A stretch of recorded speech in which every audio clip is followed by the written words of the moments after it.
accepting our invitation, and we truly appreciate you being here. So this is a special address by Ms. Mahua Acharya. Before I invite her over to deliver her address, a quick introduction. So she is the Managing Director and Chief Executive Officer of the newly formed energy transition company, Convergence Energy Services Limited. Mahua has 2 decades of experience in green finance, renewable energy, and carbon markets, having worked in multiple countries. For the last few years, Mahua was the Assistant Director General of 29-country intergovernmental agency, the Global Green Growth Institute at Seoul, where she established an investment division that worked across 16 countries and mobilized about $500 million of financing commitments. She was previously Managing Director of a carbon credit-based investment business in investing in efficient lighting to low-income households in India. She is one of the early pioneers of the carbon market, having been at the World Bank in Washington, D.C. in its early days of the carbon markets and the carbon funds business. Mahua is a co-founder faculty of an executive education program at the Indian Institute of Management, Ahmedabad, and she serves on the boards of multiple international entities and has appeared on international and Indian listings of women in leadership. Mahua also holds a master's degree from the Yale University. Welcome to the E2Wheeler Summit, Mahua. The stage is all yours. Thank you. Thank you very much for this introduction. Thank you also for having me at this event. Really my pleasure to meet. As I look at this as the lineup, I'm really speaking to the stalwarts of the industry for two-wheelers and the stalwarts of the industry for electric mobility by and large. I don't think in my career there has ever been a time or a time period that's been more exciting than where we are now. Not just because of climate change, of course. I mean, I've been working on climate change since the time I graduated in some form or the other. But today things are very different, and they've been led, and I can see that categorically, they've been led, of course, through the change in costs coming from renewable energy, climate change becoming a real issue and becoming a visible real issue. And somewhere in there, people are getting sufficiently bothered about air pollution. You and I get bothered about air pollution. I live in Delhi. I certainly get bothered about air pollution, and I worry what it will do to my child. So we're in a situation today that speaking about electric mobility is, of course, you are all speaking about it. This is what you breathe. This is what you all live. Outside of the business of electric mobility lies a much larger ecosystem and an economy that is resting very heavily on affordability, on delivering something that's clean, delivering something that's green, and delivering something that's accessible. Accessibility has been something India has always been striving for because we just have such a large base. So put all this together, and I think this is a really amazing time in a time period where we can, in fact, push concepts and by business models, technology, finance, and financial innovation, financial structures. So I'm very pleased to be here. Thank you once again for having me. If I were to think of, let's say, in the energy transition business, and I wish I had a logo to show of the company that I have been appointed to lead, for which I'm 8 months into the job. The logo has a portion that's the power sector, a portion that's electric mobility, and in the middle of it, there's a battery, or there's something that looks like a battery, and it should really be battery storage. And the overarching theme around it is, of course, driven by climate change. That's what that's the collective goal. And underneath it says energy simplified. And I think energy simplified captures very easily what the world would be for two-wheelers. And just as I work on two-wheelers and develop business models for three-wheelers, for four-wheelers and buses, it seems to me that in the reality we live in today, two-wheelers offers the greatest potential. And I'll tell you why I think that's the case.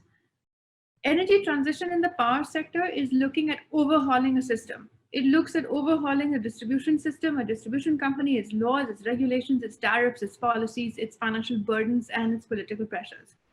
And yes, it's needed, but it's kind of like turning a ship. And once a ship is turning, it will keep turning for a long time before it is turned and stayed course. So you start planning for it and you start turning it. It's very different turning a two-wheeler. And the hassle-free element of a two-wheeler, of owning a two-wheeler, vis-a-vis any other discussion in the electric mobility business, such as where will I charge my vehicle? When is the earliest or when is the quickest place I can find a charging station? Will my housing complex allow me to put up something that will charge my car? My bigger issue with the car is if it says 350 kilometers, but I'm not really sure if it'll actually give me about 350 kilometers. And so we have these kind of, I have these kind of doubts. We all have these kind of doubts. Some doubts we can overcome, others we just have to wait for the infrastructure to develop. In the two-wheeler business, it is relatively hassle-free, easy to move around. Never underestimate a consumer. Never ever understand. You know this. I shouldn't be speaking to all of you companies that are completely in the segment and looking at the minds of a consumer. So looking at the minds of a consumer as I work to design financial solutions that make them affordable and accessible. These are the large goals of a government enterprise, the large goals of the public sector. Then this is one of the lowest, or one of the segments with the lowest barriers, so to speak. And so I'm looking at the two-wheeler business and the two-wheeler sector at so much more potential, so much more innovation. There are so many more models. Even amongst the group that I'm speaking to now, there are so many founders here. And I take from that an emotional attachment to the cause of electric, to the cause of green, and to the cause of things like air pollution, which you won't forget while you're developing the story, developing the positioning, developing the mission. So things beyond a little vehicle. So I'm taking from this that the winds seem to be all moving in the right direction for two-wheelers. Never underestimate again what a consumer market in India looks like. It's we're one of the most conscious consumers. We're price conscious, we're color conscious, we're conscious of so many things that brands tell us. And this is something that one can in fact promote and get into the minds of. And of course, the economics are unbeatable. So then what are we left with? We're left with how to get this out and make them affordable. It's the old India question. How do I get a two-wheeler out into the villages, just like perhaps Coca-Cola thought about how to get Coca-Cola out in the villages 20 years, 25 years ago. So those are still questions out there. How do we get these out? What will it take for us to have single-minded focus and attention to put up the service centers that are necessary? And you all know, you get them wrong in the first 5% of penetration, we will perhaps not move beyond that 5% of penetration. So what will it take for us to come together, not just as an industry, but also come together as a partnership?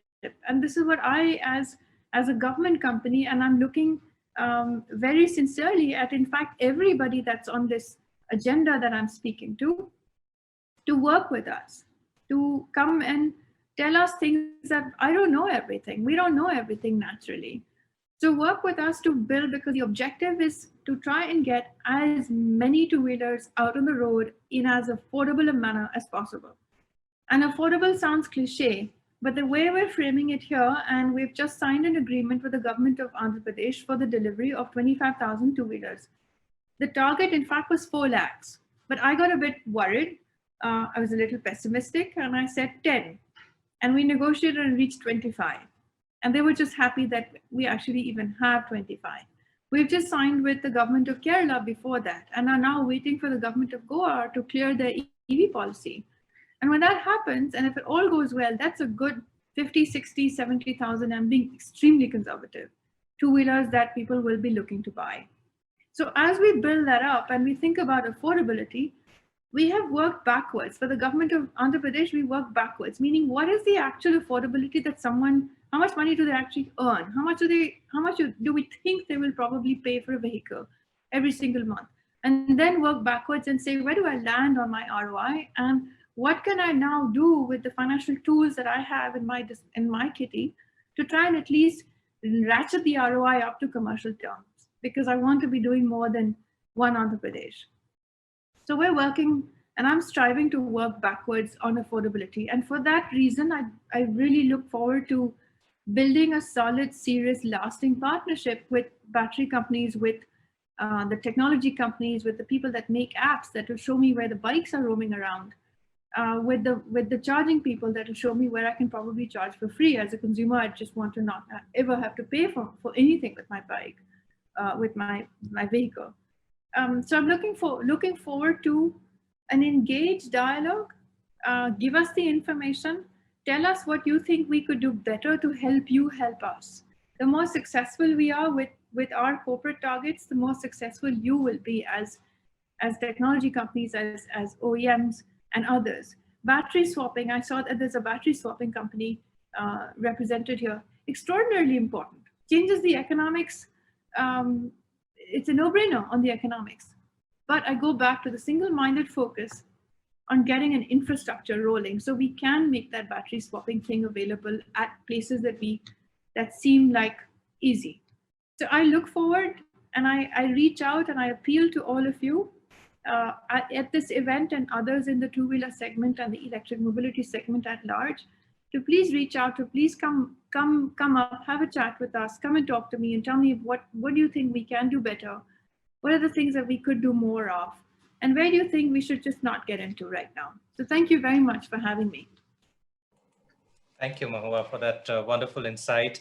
What I can tell you is that over deliberations over the past 2 days, I can tell you the industry is looking forward, and they're extremely encouraged by the support that they're receiving from the government, right? And of course, you've mentioned the state EV policies that have come up in recent times and the ones that are likely to come very soon. You also mentioned about the penetration. In one of our panel discussions yesterday, the panelists actually took a sort of a poll in terms of where do they see by 2030 the penetration of electric two-wheelers in the overall two-wheeler sector. It started with 10, but most of them believed that we would be at around 30% by the time we are at 2030. So that's the kind of confidence that the industry has, and they're deeply appreciative of the efforts that CESL and the government have been making. So thank you, Mahua. Thank you very much for participating in this forum. We truly appreciate your time and really appreciate you addressing our delegates today. Thank you. Thank you for having me. Thank you.